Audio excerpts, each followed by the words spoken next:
kasih atas kehadirannya pada hari ini. Perkenalkan diri lagi, nama Tiang Karyana Morina Bektiani. Di sini Tiang akan mengimbaskan mengenai modul 1.4 yaitu budaya positif. Niki Tiang sedang mengikuti kegiatan pendidikan guru penggerak Angkatan 7 Kabupaten Gianyar. Jadi ada tugas melaksanakan aksi nyata untuk mengimbaskan modul 1.4 tentang budaya positif yang bertempat di SD Negeri 3 Pering.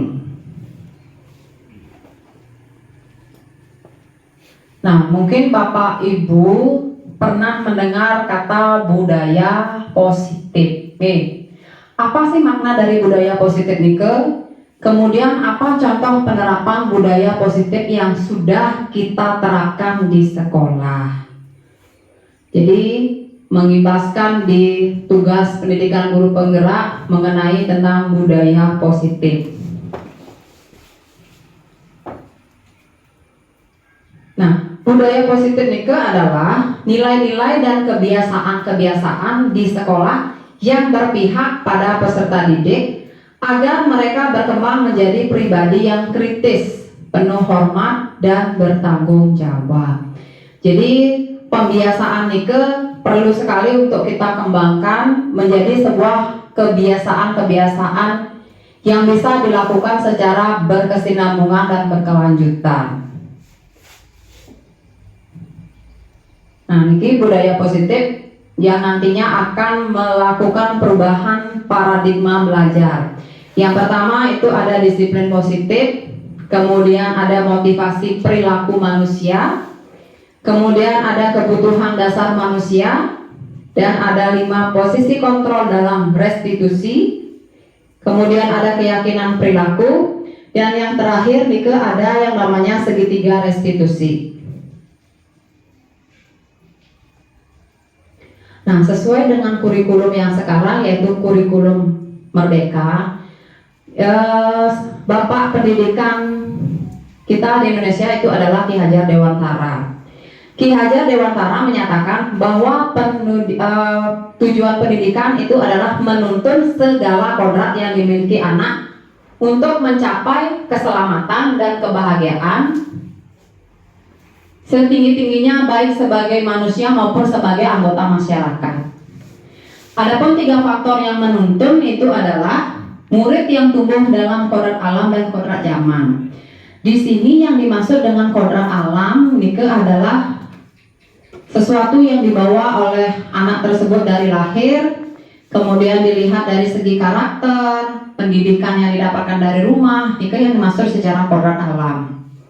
Kemudian kalau yang kodrat zaman sesuai dengan perubahan zaman. Sama seperti sekarang, pendidikan bukan hanya berputar di guru saja. Kalau dulu kan pendidikan berpusat pada guru, kalau sekarang tidak.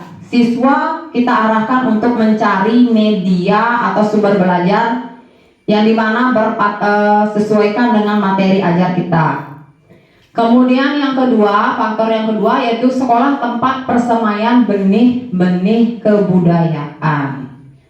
Dan yang terakhir adalah guru menuntun segala kodrat yang dimiliki oleh anak, baik itu kodrat alam maupun kodrat zamannya.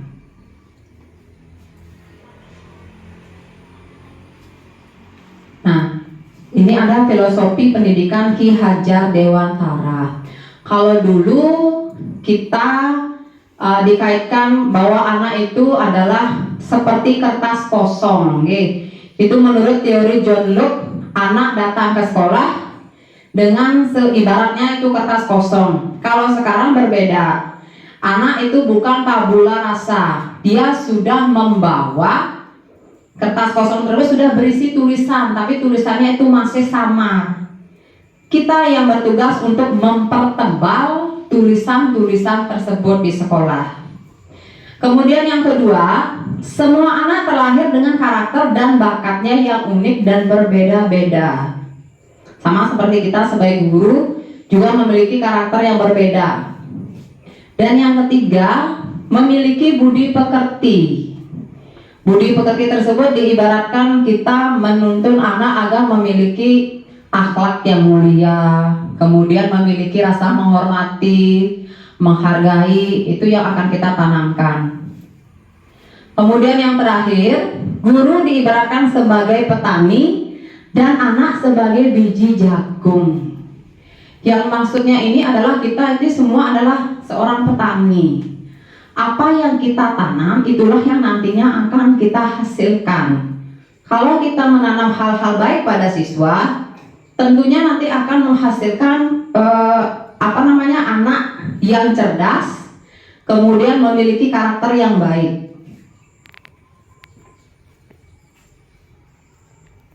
Selanjutnya, perubahan paradigma belajar. Sebuah budaya positif bisa terbentuk kuat ketika semua warga sekolah, khususnya murid, melakukan pembiasaan-pembiasaan yang positif yang nantinya akan menjadi sebuah kebiasaan yang berkelanjutan. Jadi tidak hanya bersifat sementara, jadi harus berkesinambungan dan berkelanjutan dan konsisten untuk dilaksanakan agar terbentuknya profil pelajar Pancasila sesuai dengan kurikulum Merdeka saat ini. Arti merdeka untuk anak-anak itu artinya anak-anak tidak dibatasi. Kalaupun pada saat anak-anak itu belajar dalam kelas, dia itu tidur gitu, itu kita sebagai guru tidak bisa membatasi hal tersebut. Yang penting anak-anak itu bisa mengikuti apa yang kita ajarkan dan mampu nantinya menyesuaikan. Itulah tujuan dari kurikulum Merdeka saat ini. Kalau kita sebagai guru sudah merdeka atau belum ya Bapak Ibu? Kalau menurut Bapak Ibu, kita sudah merdeka atau belum dalam kegiatan kita di sekolah? Belum apa sudah? Sudah, ada yang belum. Kita sebenarnya sudah diberikan kemerdekaan untuk merancang RPP sesuai dengan kondisi. Akan tetapi kurikulumnya tetap dari pusat. Nih, berarti belum sepenuhnya kita dimerdekakan. Nah, sekarang saya ingin bertanya lagi. Apa yang Bapak Ibu bayangkan tentang makna dari disiplin positif? Apa yang bisa Ibu bayangkan tentang makna dari disiplin positif?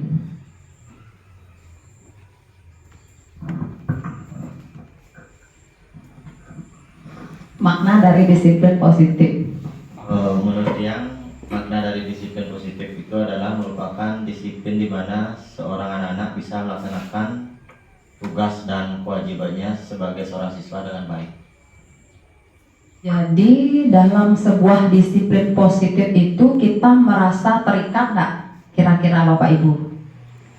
Kita harus datang pagi? Tidak. Kemudian kita diharuskan mengkontrol lingkungan dan juga siswa. Apakah kita terikat oleh itu? Kebiasaan.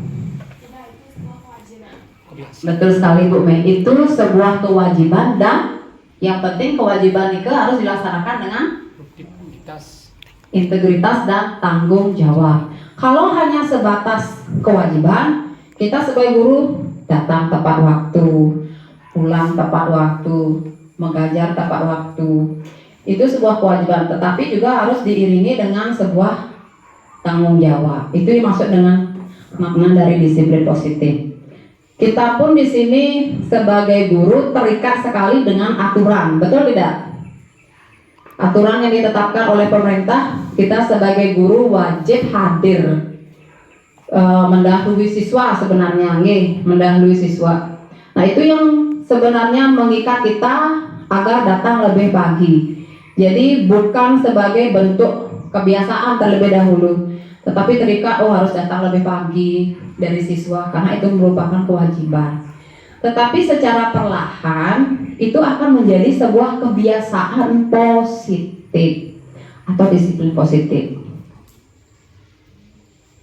Nah, ini yang baru sampaikan. Kebanyakan orang sering menghubungkan kata disiplin dengan kata tertib, ketaatan, dan kepatuhan pada peraturan. Betul tidak Pak Ibu? Kemudian dalam budaya kita, kata disiplin Nike dimaknai menjadi sesuatu yang dilakukan seseorang pada orang lain untuk mendapatkan kepatuhan. Kita cenderung menghubungkan kata disiplin dengan ketidaknyamanan. Jadi seolah-olah kita melakukan kewajiban kita itu secara terpaksa, bukan karena kita memiliki tanggung jawab terhadap pekerjaan yang kita lakukan. Itu yang pertama. Nah, yang selanjutnya, seseorang yang memiliki disiplin dalam diri berarti kembali mereka bisa bertanggung jawab. Bertanggung jawab terhadap apa yang dilakukannya karena didasari atas tindakan mereka pada nilai-nilai kebajikan universal, norma yang dianggap positif. Nah, untuk menciptakan disiplin positif tentunya bukan lagi menggunakan hukuman. Kalau dulu zamannya saya SD itu kalau sudah terlambat pasti ada hukuman dari bapak atau ibu guru di sekolah, dan hukuman tersebut nantinya akan memunculkan rasa marah, betul tidak? Rasa marah. Kemudian kalau ketemu guru di luar pasti tidak akan menyapa karena marah, tunya rago uwele gitu, karena datang terlambat. Kemudian dengan pembiasaan positif yang kita nanti akan jadikan kebiasaan, kita akan yakini sebagai nilai kebajikan.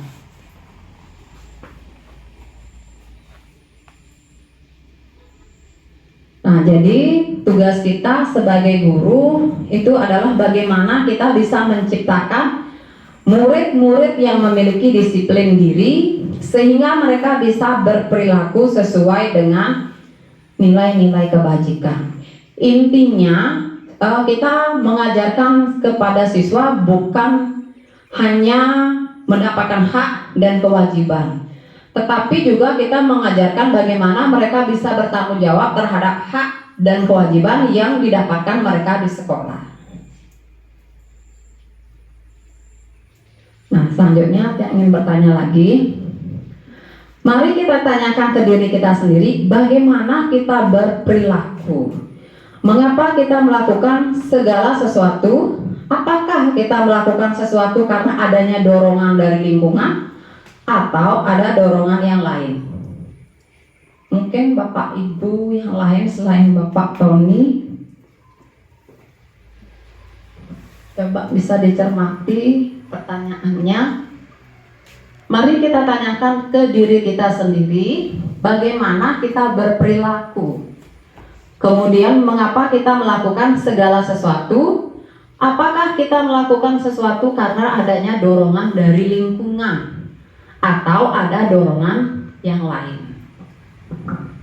Terutama pada saat kita datang ke sekolah tepat waktu, kemudian pulang juga tepat waktu, mengajar juga tepat waktu. Apa yang menjadi dorongan Bapak Ibu?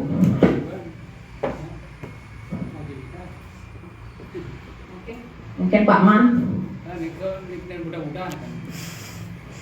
Pak Man, silakan. Sesuatu atas waktunya yang diberikan kepada Tiang. Menurut Tiang, kewajiban itu adalah sesuatu yang kita ingin, apa yang kita lakukan dari hati kita sendiri, dan begitu juga dengan tanggung jawab kita terhadap anak didik kita. Asapun itu. Terima kasih banyak Bu Man. Waktu sekali Nah, jadi Nike sesuai dengan Bu Man berasal dari hati dan kewajiban dan tanggung jawab. Mungkin Bapak Ibu yang lain, Ibu Dayu, Bu Mei. Jadi intinya sama, kita memiliki kewajiban yang harus dilaksanakan sesuai dengan tanggung jawab. Baik, yang lanjutkan. Kalau dorongan, ada nggak dorongan lain? Pasti ada, dorongan mendapatkan di tanggal 1. Nah, selanjutnya ini ada motivasi perilaku manusia.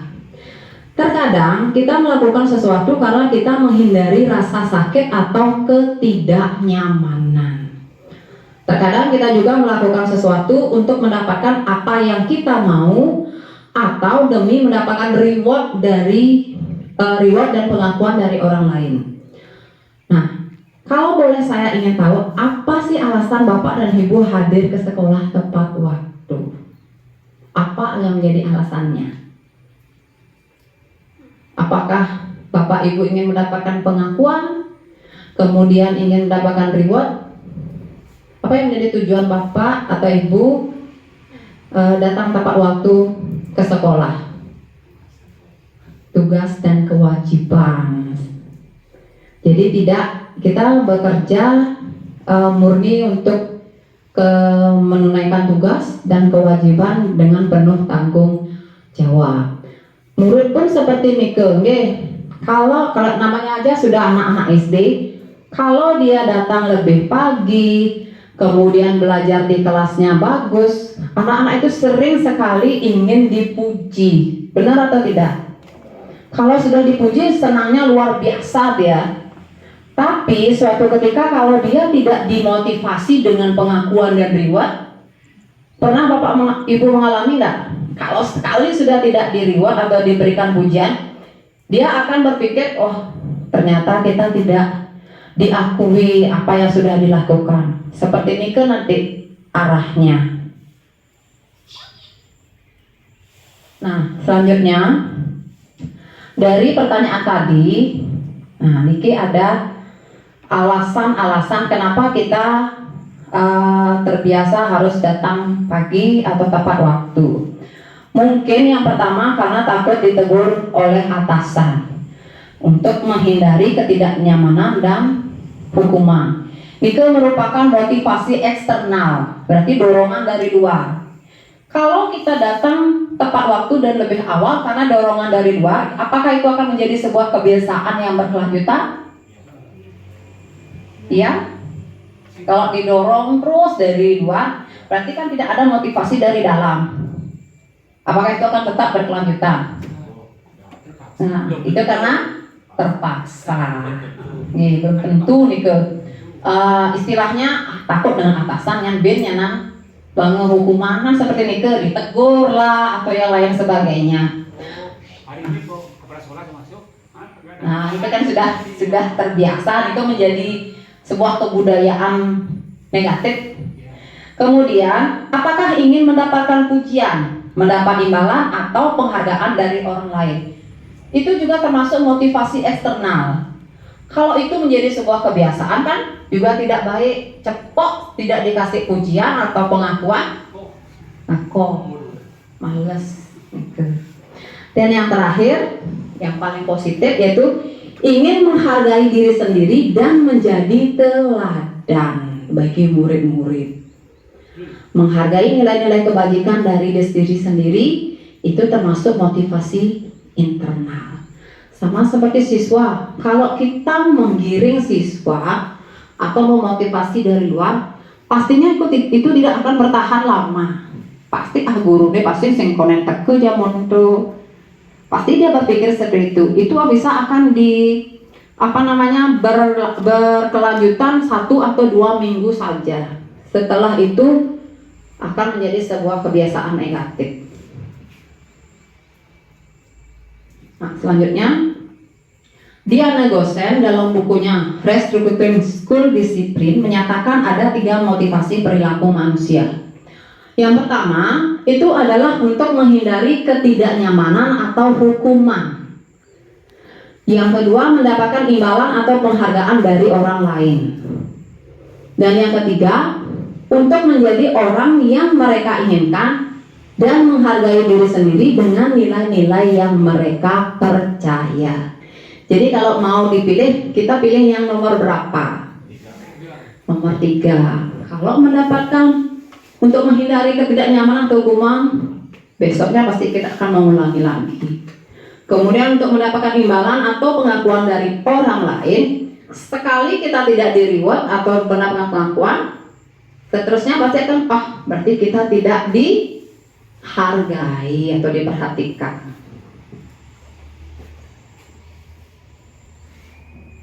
Oke, sekarang bagaimana dengan siswa yang datang terlambat ke sekolah? Lupa mengerjakan PR dan sering membuat kegaduhan. Yang mana yang Bapak Ibu gunakan dari 3 ini? Hukuman, konsekuensi, atau restitusi? Biasanya yang digunakan yang mana? Paling sering hukuman, nggih. Kalau hukuman itu bersifat cepat dia. Kamu datang terlambat, kemana saja kita tidak menghiraukan alasan dari siswa sendiri. Langsung kita memberikan hukuman, misalnya mencatat kalimat ini sebanyak 100 kali, membersihkan atau menyapu di ruangan. Kemudian bisa saja kita tugaskan siswa untuk membersihkan kamar mandi. Pernahkah Bapak melakukan hal seperti itu? Pasti pernah. Kemudian ada yang namanya konsekuensi. Nah, konsekuensi ini artinya sudah terjadi kesepakatan antara guru dengan siswa. Kita membuat kesepakatan. Kalau misalnya siswa itu datang terlambat, itu kita berikan konsekuensi berdasarkan apa yang sudah kita sepakati. Jadi di sana lebih mengarah tidak kepada hukuman lagi, tapi sudah bisa diterima oleh siswa. Kemudian yang terakhir itu ada restitusi. Nah, restitusi ini adalah kita sebagai guru mengarahkan siswa agar bisa menemukan dan mencari apa Pak Tony? Mencari kesalahannya untuk menemukan jalan keluarnya. Jadi dari 3 ini yang mana yang paling tepat untuk digunakan apabila kita mengalami kasus seperti ini? Restitusi. Tapi kalau kita cermati dari tahun ke tahun, dari tahun yang juga masih SD, yang paling tiang terima itu adalah hukuman. Yang 2 ini belum, konsekuensi dan restitusi.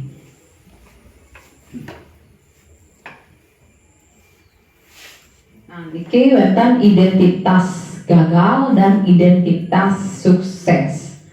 Kalau misalnya di hukuman, biasanya kalau kita memberikan hukuman kepada siswa itu pasti bersifat menyakitkan, akan selalu diingat sampai kapanpun. Sesuatu yang menyakitkan harus terjadi, kemudian anak akan merasa tidak nyaman untuk belajar, merasa malu mungkin diomelin di depan teman-teman. Murid atau anak akan tersakiti, kemudian korban mendapatkan ketidakadilan, perilaku pasif agresif akan meningkat. Maksudnya anak tersebut sebelumnya dia tidak menunjukkan perilaku agresif, masih pasif, tetapi karena seringnya dihukum, kemungkinan perilaku agresifnya akan muncul. Sering bertengkar dengan anak-anak yang lain, sering tidak membuat PR dan datang terlambat. Kemudian sistem tidak akan berjalan bila murid tidak takut. Kan kita sering pola pikir kalau tidak dihukum, anak-anak itu tidak akan mendapat efek jerah. Kemudian berlaku hanya pada sebuah institusi, tidak berlanjut pada kehidupan nyata. Dan yang terakhir, peraturannya adalah kamu harus A, kamu harus B. Kita yang mengatur anak tersebut agar berlaku dan bersikap seperti yang kita inginkan. Nah, sekarang ke identitas sukses. Disiplin dalam artian di konsekuensi dan restitusi. Kalau di konsekuensi itu adalah sesuatu yang harus terjadi berdasarkan kesepakatan. Kemudian tidak nyaman untuk murid atau anak untuk jangka waktu yang pendek, tidak berkelanjutan, beda dengan yang hukuman. Kemudian korban bisa diabaikan. Murid atau anak dibuat tidak nyaman. Penguatan hanya bertahan dalam jangka waktu pendek. Memerlukan monitoring dan supervisi terus-menerus dari guru. Jadi kita terus memonitoring, karena kita guru SD, jadinya guru BK kan tidak ada. Kita yang langsung menjadi guru BK bimbingan konseling. Kemudian membantu penerapan mengikuti peraturan dalam masyarakat. Dan yang terakhir, apa peraturannya? Mampukah kamu melakukannya? Diakhiri dengan kata terima kasih. Selanjutnya untuk restitusi. Nah, restitusi merupakan pilihan murid untuk menemukan jalan keluarnya sesuai dengan masalah yang dihadapi. Kemudian menguatkan untuk murid atau anak dalam jangka waktu panjang. Korban mendapatkan ganti atas masalah yang dihadapi. Murid atau anak mendapatkan penguatan, masalah bisa terpecahkan. Murid belajar bertanggung jawab untuk perilakunya, fokus pada pemecahan masalah dalam jangka waktu panjang. Dan yang terakhir, apa yang kamu yakini, apa yang bisa kamu lakukan untuk memperbaiki masalah ini. Jadi kita yang memiliki tugas untuk menggiring anak-anak menemukan jalan keluar atas permasalahan yang dihadapi. Kemudian Niki, kalau dari segi hukuman, kalau kita berikan hukuman karena dia takut untuk mendapatkan hukuman dari kita, anak-anak akan belajar menyembunyikan kesalahan atau hal-hal yang mereka lakukan. Pangsing kena well di sekolah. Kemudian kalau di konsekuensi, tanpa harus kita terus untuk mengiring anak-anak melakukan datang tepat waktu, mengerjakan PR dengan tepat waktu, dia akan mulai belajar mentaati peraturan yang ada di sekolah. Kemudian kalau di restitusi, anak-anak sudah belajar memecahkan masalah. Jadi ini perbedaan antara hukuman, konsekuensi, restitusi yang harus kita lakukan di sekolah. Jadi untuk hukuman, nah kita sering berpikir yang sing hukum anak-anak itu akan tidak mendapatkan efek jerah. Tapi sekarang di pembelajaran K21 kita dilarang untuk melakukan hukuman terhadap anak. Nah, setelah Bapak Ibu membaca dan memahami tabel tadi, apa yang akan dilakukan jika di sekolah menemukan perilakunya yang negatif? Mungkin Pak Dewo.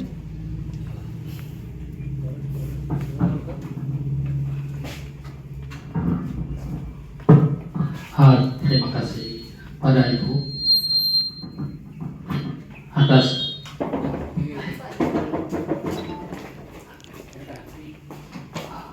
terima kasih atas waktu yang diberikan pada Tiang. Dalam hal ini, setelah Bapak Ibu membaca dan memahami tabel, yang kita lakukan adalah semuanya adalah memperbaiki diri, meningkatkan kualitas diri, bagaimana nanti supaya pembelajaran yang kita sampaikan kepada anak dapat diterima dengan baik, dan juga anak-anak dapat termotivasi dan mengalami perubahan yang ke arah positif untuk mendapatkan tujuan pembelajaran yang lebih baik. Ya itu aja, terima kasih Bu. Oke, terima kasih Pak Dewo. Jadi tujuan kita hanya satu, yaitu meningkatkan tujuan pembelajaran sesuai dengan materi yang kita ajarkan. Oke, jadi semua yang kita lakukan di sini ada tujuannya. Nah, di sini Tiang menyiapkan pertanyaan. Tindakan guru jika ada siswa yang melakukan kesalahan seperti ini. Mencatat 100 kali di dalam buku kalimat, saya tidak akan terlambat lagi karena terlambat ke sekolah. Nike hukuman atau konsekuensi? Hukuman. Lari mengelilingi lapangan basket 2 kali karena terlambat hadir di sekolah. Nike hukuman atau konsekuensi? Hukuman atau konsekuensi? Hukuman. Murid diminta untuk push up 15 kali karena tidak menggunakan masker ke sekolah. Ini hukuman atau konsekuensi? Hukuman. Hukuman. Nanti diingat berarti dari nomor 1 sampai nomor 3 itu baru hukuman. Kemudian menggantikan kertas tugas teman yang telah dicoret-coret. Itu hukuman atau konsekuensi? Konsekuensi. Konsekuensi karena mengganti. Yang keempat, membersihkan tumpahan air di meja tulis karena tersenggol pada saat belajar. Hukuman atau konsekuensi? Konsekuensi. Kemudian selanjutnya, murid disuruh untuk mengenakan sepatu seharian di sekolah karena tidak mengenakan sepatu hitam. Ini ke hukuman atau konsekuensi? Murid disuruh untuk mengenakan sepatu seharian di sekolah karena tidak mengenakan sepatu hitam. Ini ke hukuman atau konsekuensi? Konsekuensi atau hukuman? Konsekuensi. Konsekuensi, nanti diingat Kemudian lari mengelilingi lapangan basket 2 kali karena terlambat 10 menit untuk pelajaran PJOK. Konsekuensi atau hukuman? Konsekuensi. Nah, seperti yang tadi yang sudah jabarkan jelaskan, hukuman itu bersifat mendadak. Kalau sudah melihat ada murid datang terlambat dan tidak mengerjakan PR, kita tidak menghiraukan apa alasannya, kita langsung menghukum, betul atau tidak? Kalau konsekuensi, kita melihat permasalahan yang dihadapi oleh murid, apa yang menjadi penyebab siswa tidak melakukan apa yang kita tugaskan. Nah, ini yang nomor 1 sampai nomor 3 berarti Bapak Ibu sudah bisa mengkaji. Berarti yang nomor 1 sampai nomor 3 itu adalah benar hukuman. Kemudian yang selanjutnya nomor 4 ini adalah konsekuensi. Kemudian nomor 5 itu adalah konsekuensi, dan yang nomor 2 dari terakhir, murid disuruh untuk mengenakan sepatu, ini adalah hukuman. Yang terakhir, lari mengelilingi lapangan basket 2 kali karena terlambat 10 menit untuk pelajaran PJOK, itu adalah konsekuensi. Nah, pemberian hukuman akan membentuk identitas gagal pada murid. Untuk membentuk identitas sukses pada murid, kita bisa melakukan konsekuensi atau restitusi. Restitusi adalah proses menciptakan kondisi bagi murid untuk memperbaiki kesalahannya sendiri, sehingga mereka bisa kembali pada kelompok mereka dengan karakter yang lebih kuat. Tetap kita yang melakukan penggiringan kepada anak untuk bisa menemukan apa yang menjadi jalan keluarnya. Kalau di SD tidak mungkin tidak ada masalah kan, setiap hari kita pasti mengalami masalah. Yang paling sering itu pasti anak-anak ada saja yang tidak membuat PR. Kemudian ada yang sering tidak masuk. Kemudian juga kadang-kadang ada terlambat dan juga tidak mau ikut tugas piket gitu. Nah, sekarang ada ciri-ciri dari restitusi. Yang pertama, ciri-ciri restitusi adalah bukan untuk menebus kesalahan, tetapi belajar dari kesalahan. Yang kedua, ada memperbaiki hubungan antara guru dengan siswa dengan siswa. Yang ketiga, restitusi ini adalah berupa tawaran. Maksudnya tawaran itu adalah mau tidak siswa tersebut untuk berubah. Jadi di sini bukan termasuk paksaan. Kemudian restitusi menuntun untuk melihat ke dalam diri anak, bercermin dalam dirinya apa yang sudah dilakukannya itu apakah salah atau benar. Kemudian yang kelima, restitusi mencari kebutuhan dasar yang mendasari tindakan yang telah dilakukan. Dan yang keenam, restitusi diri adalah cara yang paling baik untuk kita terapkan di sekolah kita. Dan yang ketujuh, restitusi fokus pada karakter, bukan tindakan. Jadi maksudnya karakter itu siswa kan dari sejak lahir sudah membawa karakter yang melekat pada dirinya, dari gen orang tua, lingkungannya, lingkungan dia bermain. Terkadang datang ke sekolah, lingkungan itu dibawa. Kemudian yang ke-8, restitusi fokus pada solusi. Oke, jadi pemecahan masalah. Dan yang terakhir, restitusi mengembalikan murid yang berbuat salah pada kelompoknya agar bisa diterima lagi, tidak diejek, karena dia sudah mampu mencari jalan keluar terkait dengan masalah yang dilakukan. Nah, mungkin wenten namanya kebutuhan dasar manusia. Setiap tindakan memiliki tujuan, di mana tujuan tersebut nanti akan kita lakukan dengan melakukan usaha terbaik demi memenuhi kebutuhan dasar. Nah, kebutuhan dasar itu wenten 5, ada 5. Yang pertama itu adalah kebutuhan bertahan hidup. Yang dimaksud dengan bertahan hidup itu adalah kita perlu makan, kita perlu minum. Itu untuk bertahan kita hidup di lingkungan kita.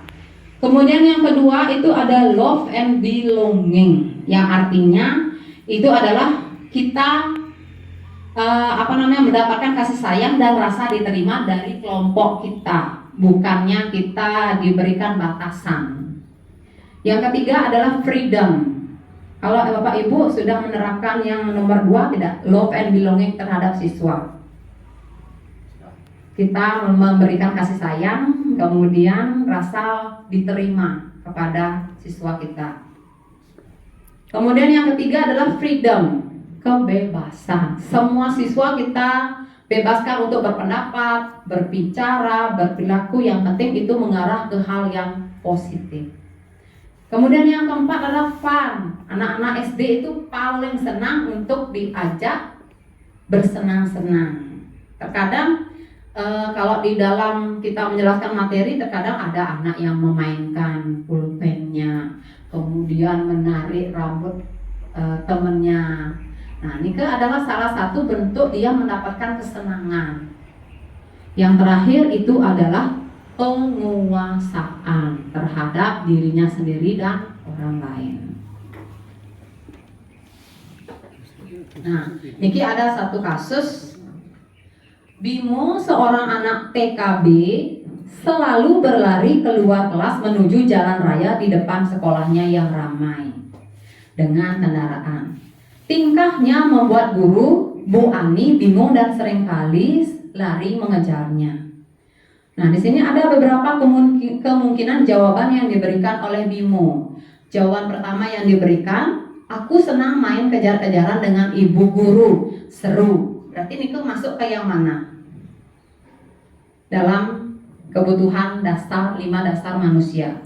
Aku senang main kejar-kejaran dengan ibu guru, seru. Ini jawaban pertama yang diucapkan oleh Bimo. Masuk kemana dia? Kebebasan, kesenangan, penguasaan, atau cinta dan kasih.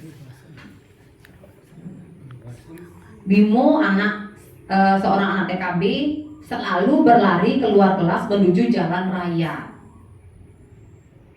di depan sekolahnya yang ramai dengan kendaraan. Otomatis gurunya kan panik, dikejarlah anak itu. Kemudian ada beberapa kemungkinan jawaban yang diberikan oleh Bimo. Yang pertama, aku senang main kejar-kejaran dengan ibu guru, seru. Berarti masuk yang mana nih ke? Kebebasan, kesenangan, penguasaan, atau cinta kasih? Kebebasan. Kebebasan. Aku senang. Kesenangan. Kesenangan. Karena kalau untuk anak TK dan anak SD masih senang bermain, dia masuk ke kesenangan. Kemudian jawaban yang kedua, aku bosan belajar mewarnai terus di dalam kelas. Kebebasan. Itu masuk yang mana? Penguasaan, kesenangan, cinta dan kasih, atau kebebasan? Kebebasan. Kebebasan. Kadang kan kita juga mengajar di dalam kelas harus bisa melihat anak itu bosan atau tidak. Terkadang kita kalau dalam mengikuti kegiatan seminar pasti merasa bosan. Jadi kita selingi dengan yang sekarang namanya ice breaking, membangun semangat siswa untuk belajar. Oke, nah tentang 5 dasar kebutuhan hidup. Sekarang ke 5 posisi kontrol. Yang pertama 5 posisi kontrol guru. Yang pertama ini ada penghukum, kemudian pembuat rasa bersalah, teman, pemantau, manajer.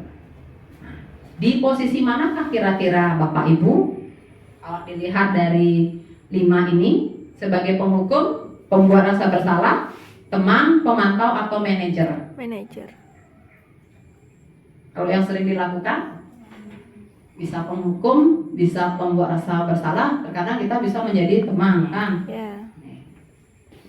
Kalau yang manajer, pernah dilakukan atau tidak? Fasilitasi. Jarang. Oke. Nah, oke. 5 posisi kontrol. Yang pertama itu adalah penghukum. Kita sebagai penghukum. Kalau kita sebagai penghukum, pastinya nanti akan muncul ketidaknyamanan dan rasa takut. Jadi murid-murid akan merasa takut jika melihat gurunya. Betul atau tidak? Betul. Asal mengenang bahwa guru ini pasti takut ini karena dia sudah sering melakukan hukuman. Patuhi aturan saya atau awas. Kamu selalu saja salah. Yang terakhir, pasti selalu yang terakhir selesai. Kata-kata itu yang akan membuat anak-anak merasa minder karena terus dihukum. Kemudian pembuat rasa bersalah. Ini lebih ke psikologis murid. Ibu sangat kecewa sekali dengan kamu. Berapa kali Bapak harus memberitahu kamu ya? Gimana coba kalau orang tua kamu tahu kamu berbuat begini? Itu adalah pembuat rasa bersalah. Terkadang kata-kata yang kita keluarkan, kalau kita mengeluarkan kan seperti tidak membuat bersalah kepada anak, tetapi itu lebih ke psikologisnya yang kena. Kemudian sebagai teman atau mengontrol murid, ayo bantulah demi Bapak ya. Sering tak kita melakukan itu? Kok yang dulu sering. Kemudian ayo ingat tidak bantuan Bapak selama ini. Ya sudah, kali ini tidak apa-apa, nanti Ibu bantu bereskan. Jadi kita seolah-olah menjadi teman sekaligus mengontrol. Tapi ada sisi negatifnya. Sekali kita tidak bertindak sebagai teman, siswa itu pasti akan merasa minder juga, kecewa. Ya. Selanjutnya ada pemantau. Nah, kita sebagai pemantau yaitu di sini fungsinya sebagai mengingatkan peraturannya apa yang telah kamu lakukan, sanksi atau konsekuensinya apa. Dan yang terakhir itu adalah manajer kita sebagai pemantau. Sebagai pemantau dalam artian kita menggiring anak-anak menemukan solusi. Apa yang kita yakini, kembali ke keyakinan kelas. Apakah kamu meyakininya? Jika kamu meyakininya, apakah kamu bersedia memperbaikinya? Jika kamu memperbaiki ini, hal ini menunjukkan apa tentang dirimu? Dan yang terakhir, apa rencana kamu untuk memperbaiki hal ini? Niki tentang 5 posisi kontrol. Dan selanjutnya niki ada keyakinan kelas. Mungkin Bapak Ibu di sini belum membuat keyakinan kelas dengan siswa. Keyakinan kelas itu sama dengan peraturan yang dibuat, tetapi lebih kita memberikan kebebasan terhadap siswa. Kita ajak untuk membuat peraturan sesuai dengan keinginannya, sehingga kita belajar di kelas merasa nyaman. Mengapa tidak peraturan saja? Mengapa harus keyakinan kelas? Kalau peraturan lebih ke guru dalam membuatnya. Kalau keyakinan kelas ada pembuatannya dari siswa, kita menyetujuinya, sehingga siswa merasa nyaman, aman di kelas. Nah, mengapa kita memiliki peraturan harus menggunakan helm bila mengendarai kendaraan roda 2? Ini termasuk peraturan atau keyakinan kelas? Mengapa kita memiliki peraturan harus menggunakan helm bila mengendarai kendaraan roda 2? Ini termasuk peraturan atau keyakinan? Peraturan. Mengapa kita memiliki peraturan 3M? Menggunakan masker, mencuci tangan, menjaga jarak 1,5 meter. Ini peraturan atau keyakinan kelas? Peraturan atau keyakinan? Keyakinan. Mengapa kita memiliki peraturan harus datang tepat waktu pada saat mengikuti pelatihan? Itu peraturan atau keyakinan? Peraturan. Peraturan. Yang mana yang lebih berat untuk kita laksanakan? Peraturan atau keyakinan kelas? Keyakinan. Peraturan. Karena peraturan itu kita harus taat dengan aturan yang sudah ada. Kalau keyakinan kelas, kita yang menentukan sendiri bersama anak-anak, sehingga kelas itu terasa lebih nyaman, aman untuk anak-anak belajar. Untuk mendukung motivasi intrinsik, kembali ke nilai-nilai atau keyakinan-keyakinan lebih bisa menggerakkan seseorang dibandingkan mengikuti serangkaian peraturan-peraturan. Setuju tidak Bapak Ibu? Setuju tidak? Keyakinan lebih mengarah ke hal bebas, tetapi tetap kita tentukan konsekuensinya jika terjadi pelanggaran atas keyakinan yang sudah kita buat. Setuju. Yang mana lebih mengarah ke positif, keyakinan atau peraturan untuk Keyakinan. dilaksanakan? Keyakinan. Nggih. Nah, ini dia keyakinan kelas. Keyakinan kelas bersifat lebih abstrak daripada peraturan, yang lebih rinci dan lebih konkret. Keyakinan kelas berupa pernyataan-pernyataan universal.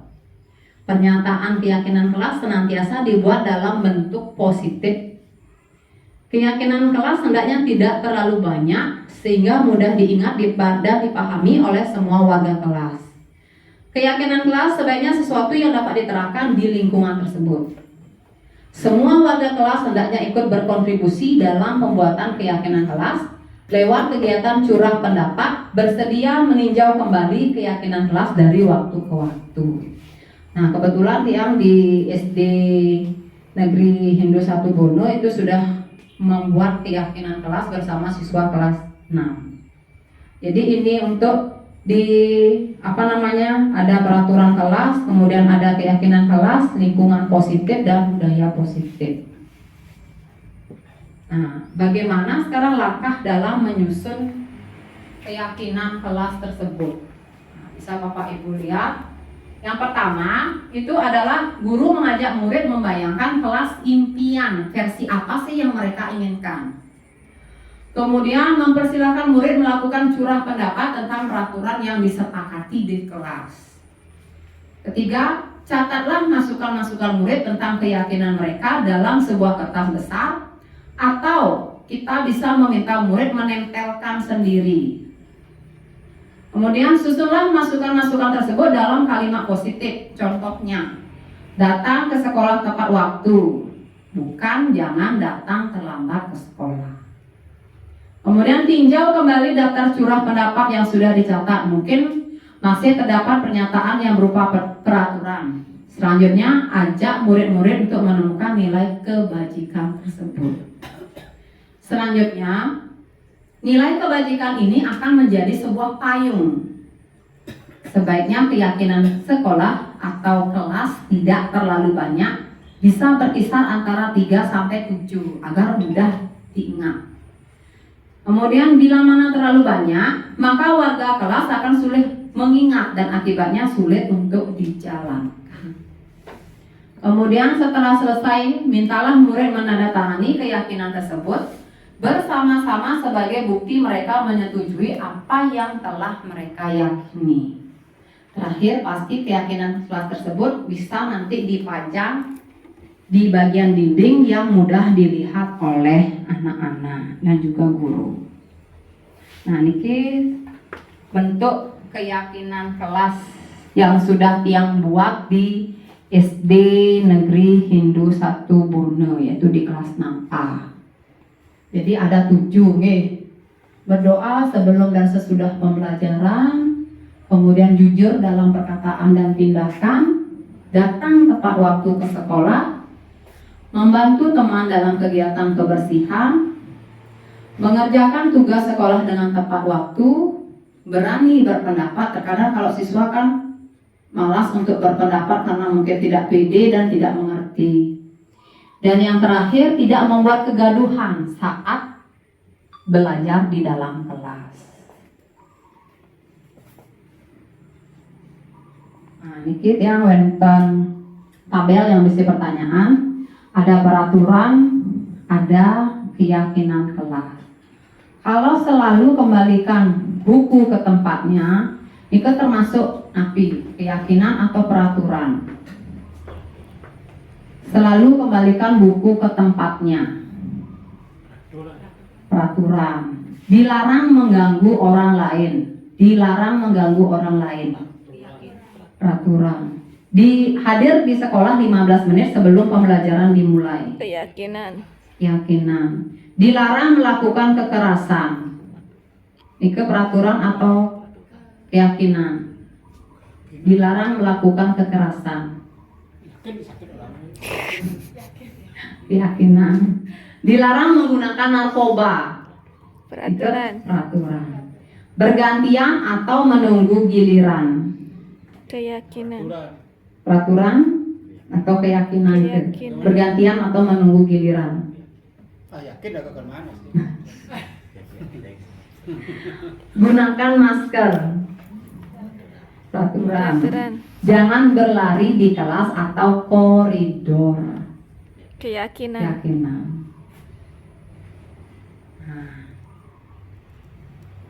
Jadi ini termasuk peraturan dan keyakinan kelas. Kalau selalu kembalikan buku ke tempatnya, ini salah satu bentuk tanggung jawab siswa terhadap apa yang sudah diyakininya. Terkadang kalau siswa kita ajak ke perpustakaan, dia mengambil buku kemudian mengembalikan tidak pada tempatnya, asal subuh ngejang masih ngejang. Nah, kanggo. Jadi itu bukan bentuk tanggung jawabnya. Dilarang mengganggu orang lain. Keyakinannya itu adalah menghormati orang lain. Kemudian hadir di sekolah 15 menit sebelum pembelajaran dimulai. Menghormati orang lain dan melakukan komitmen. Dilarang melakukan kekerasan. Keyakinan kelasnya keselamatan dan menghormati orang lain. Nah, kalau yang dilarang menggunakan narkoba, kita menggiring anak-anak menjaga kesehatannya dengan baik. Kemudian bergantian atau menunggu giliran, menghormati orang lain seperti yang tadi dikatakan oleh Bapak Nyoman, pasti giliran. Itu kita mengajarkan kesabaran pada siswa. Kemudian gunakan masker, itu juga menggiring anak-anak menerapkan kesehatan dan menjaga keselamatannya. Yang terakhir, jangan berlari di kelas atau koridor. Itu juga menjaga keselamatan dan keamanan siswa. Nah, kita sekarang ke pembelajaran berikutnya, yaitu tentang segitiga restitusi. Nah, ini yang harus kita pakai acuan dalam menghadapi permasalahan yang ada di sekolah. Nih. Nah, dalam segitiga restitusi niki itu ada yang namanya validasi kebutuhan. Kemudian ada yang namanya menanyakan keyakinan, dan yang terakhir itu adalah menstabilkan identitas. Nah, kata-kata yang kita gunakan dalam memecahkan masalah yang dilakukan oleh siswa itu kita pakai di segitiga restitusi. Yaitu yang pertama, pasti kita menanyakan keyakinannya terlebih dahulu. Nilai-nilai apa yang telah kita sepakati bersama. Kemudian kamu ingin menjadi orang yang seperti apa? Itu menanyakan keyakinan. Kemudian kita lanjut ke validasi kebutuhan. Kamu tentu punya banyak alasan mengapa melakukan itu. Kita pasti menanyakan siswa kenapa sih melakukan hal-hal yang bertentangan dengan apa yang sudah kita sepakati. Kemudian adakah cara yang lebih efektif untuk mendapatkan apa yang kamu butuhkan. Dan yang terakhir itu adalah menstabilkan identitas. Setiap orang pasti pernah melakukan kesalahan. Bukan hanya siswa saja, kita pun sering melakukan kesalahan. Dan kamu bukan satu-satunya yang pernah melakukan kesalahan ini. Jadi segitiga restitusi ini yang kita gunakan sekarang untuk memecahkan permasalahan yang dihadapi di sekolah oleh siswa, tanpa lagi melakukan hukuman, kemudian memberikan rasa bersalah sebagai teman, kemudian pemantau, manajer, tapi kita lebih ke segitiga restitusi sebagai pemantau.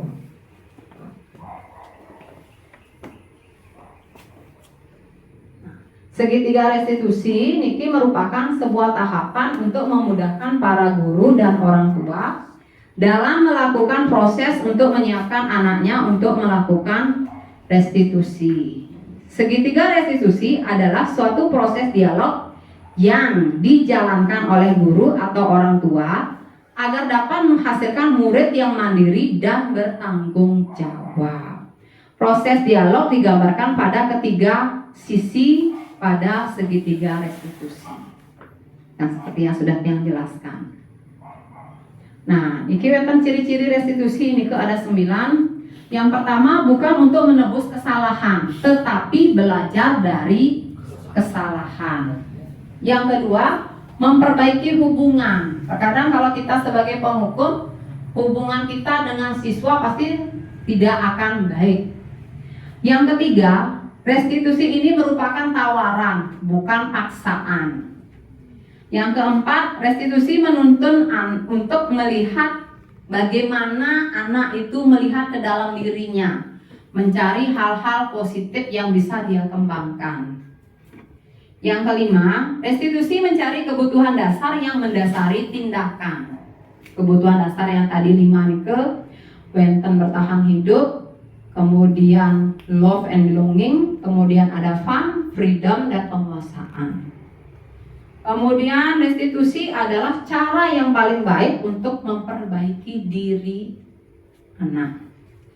Yang ketujuh, restitusi fokus pada karakter bukan tindakan. 8. Restitusi fokus pada solusi, berarti memecahkan masalahnya sendiri. Kita hanya sebagai control manager. Dan yang terakhir, restitusi mengembalikan murid yang berbuat salah pada kelompoknya. Nah, ini yang siapkan satu buah kasus nih. Mungkin bisa Bapak Ibu simak di depan. Pada saat kegiatan berdoa bersama di halaman sekolah, ada 2 orang siswa yaitu Iwayan Eka Sanjaya dan Ikadek Dwika terlihat tidak kusuk dalam mengucapkan puja Trisambiya, tidak menggunakan sepatu, serta pada saat tepuk PPK mereka hanya menggerakkan tangannya tanpa bersuara. Nah, dalam kesepakatan kelas 6 nike ada yang dilanggar, yaitu yang pertama yang buat kesepakatannya nike adalah berdoa sebelum dan sesudah pembelajaran dimulai. Nike yang dilanggar 1. Kemudian yang kedua, membuat kegaduhan di dalam maupun di luar kelas.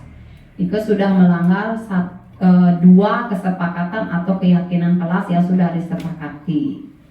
Nah, tindakan yang dia ambil pada saat ini berkaitan dengan tugas di modul 1.3, yaitu memanggil anak tersebut di ruangan kepala sekolah, mengajaknya dan menggiringnya untuk menemukan solusi atas permasalahannya, tanpa Tiang bersikap seperti teman, kemudian sebagai pemantau, kemudian sebagai penghukum.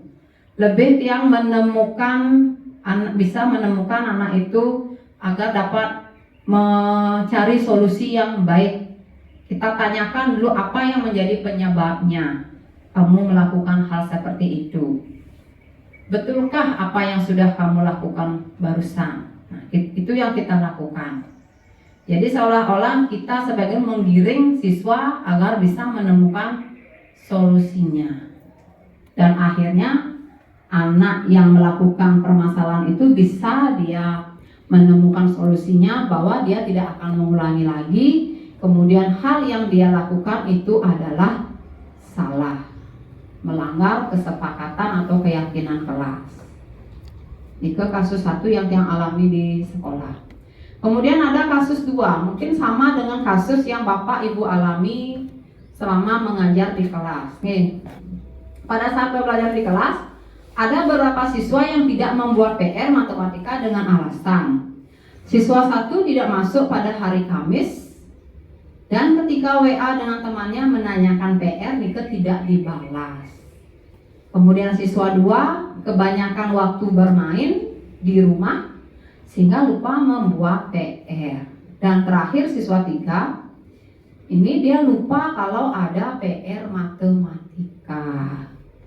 Kemudian yang tindak lanjuti dengan memanggil 3 orang anak tersebut setelah pembelajaran di kelas usai.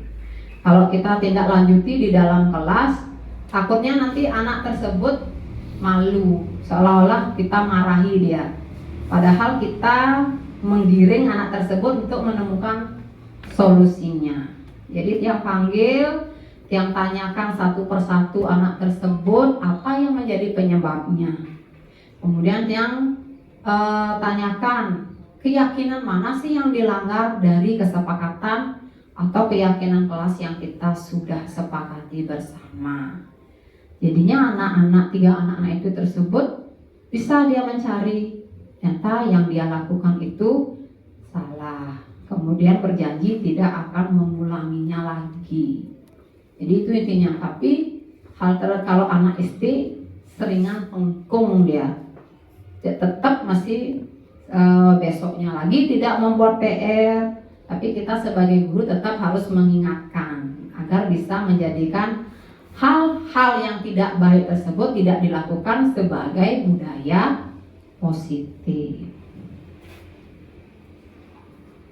Nah, jadi kesimpulan dari kegiatan pengimbasan yang hari ini yaitu menerapkan segitiga restitusi pada masalah yang muncul dengan menempatkan diri kita pada posisi control manager, bukan sebagai penghukum, pembuat rasa bersalah, teman, pemantau, tapi lebih ke control manager.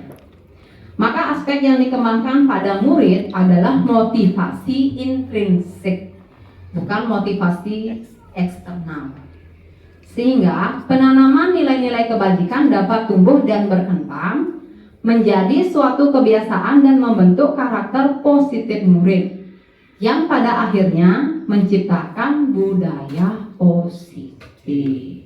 Ini pada intinya pengimbasan yang Titiang lakukan pada hari ini.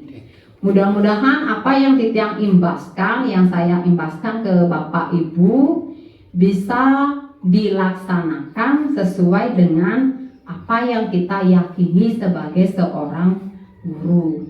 Karena kita sebagai control manager, apapun yang kita lakukan, tindakan, perkataan, itu pastinya akan dilihat, didengar, dan ditiru oleh siswa.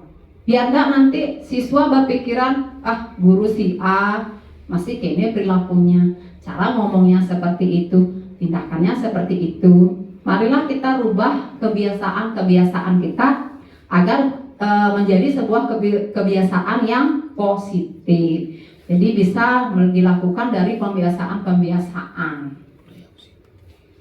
Mungkin sekian imbas yang Tiang sajikan kepada Bapak Ibu. Mungkin ada yang ingin bertanya, Tiang persilahkan. Terima kasih, Bu Dok. Mungkin ada yang ingin bertanya tentang pemaparan yang Tiang sajikan. Mungkin ada yang belum Bapak Ibu pahami, yang persilahkan.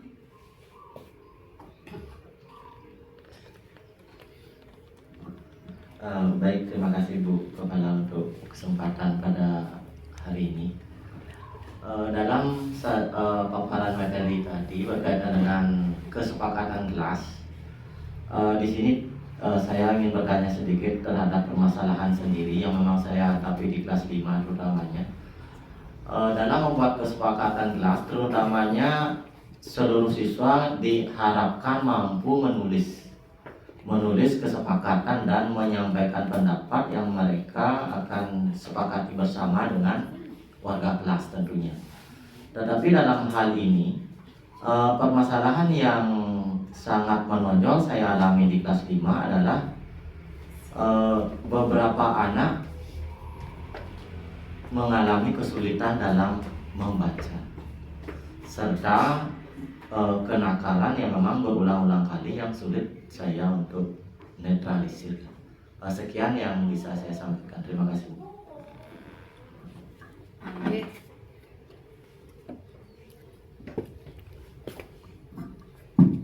Oke, terima kasih Bapak Tony untuk sharing-sharingnya. Kasus seperti Nike sering yang temui bukan hanya di Kalimantan, sudah 3 sekolah yang tempat tugas Nike juga ada beberapa yang memang mengalami hal seperti Nike, tidak bisa membaca, padahal sudah kelas tinggi.